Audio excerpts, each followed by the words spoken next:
Um outro exemplo aí, turma, seria esse exemplo do pássaro e do em cima do boi. Não sei se vocês já viram essa cena em algum lugar. Às vezes o cara tá viajando e vê um pássaro em cima do boi. O que que aquele pássaro tá fazendo ali? Tá? Ele tá fazendo alguma coisa em cima daquele boi lá, tá? Então a gente sabe que o pássaro, ele tá comendo os carrapatos, geralmente comendo os carrapatos que ficam ali em cima do boi. Tá? Isso é bom ou é ruim para o boi? É ótimo. Por que que é ótimo? Porque o boi está sendo limpo. Tá? Estão tirando o carrapato de cima do boi aí. No caso, quem está tirando é o pássaro. Então o boi está se beneficiando porque estão fazendo aí uma limpeza nele.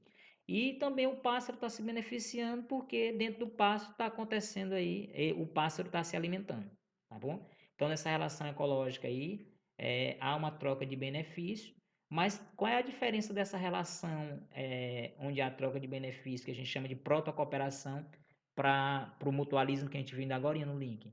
Aqui, turma, a gente observa que existe uma relação boa entre eles, existe, mas não existe uma dependência total. Se eu espantar o pássaro em cima do boi, o pássaro não vai morrer por causa disso, vai? E nenhum boi, tá bom? Cuidado aqui, ó. Aqui nessa imagem, a gente está vendo uma série de relações ecológicas, se você for observar. A relação entre o boi e o pássaro é uma relação de protocooperação, a troca de benefícios sem dependência. Beleza. Existe uma outra relação aqui, ó. O que que o pássaro está comendo? O pássaro está comendo o carrapato. Se a questão pedisse a relação entre o pássaro e o carrapato, raciocina aí, seria qual a relação que a gente até viu? O pássaro comendo o carrapato. Aí seria a relação que a gente chama de, beleza, chama de predatismo. O pássaro estaria comendo o carrapato. Aí eu poderia cobrar assim também, ó. A relação entre o carrapato e o boi. A relação entre o carrapato e o boi. O carrapato está vivendo no boi, sugando o sangue do boi, causando prejuízo para o boi. Aí, no caso, a relação seria de parasitismo. Outra relação nessa imagem, poderia perguntar assim, a relação entre o boi e a planta. Aí, no caso, a gente também teria uma relação, um tipo de predatismo chamado de herbivorismo ou um parasitismo. Como assim, Daniel? Se o boi comer a planta toda, pela raiz e tudo, seria o predatismo, porque a planta não iria mais nascer ali, aquela planta que o boi comeu não iria mais se proliferar.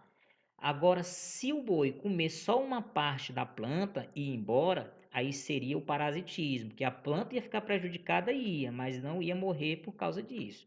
Então, nessa imagem aqui, a gente poderia tirar vários tipos de relações ecológicas, tá bom? Mas se ele perguntar só entre o pássaro e o boi, aí a relação seria aí de protocooperação e não mutualismo, porque não existe dependência aí entre os seres. Beleza, galera?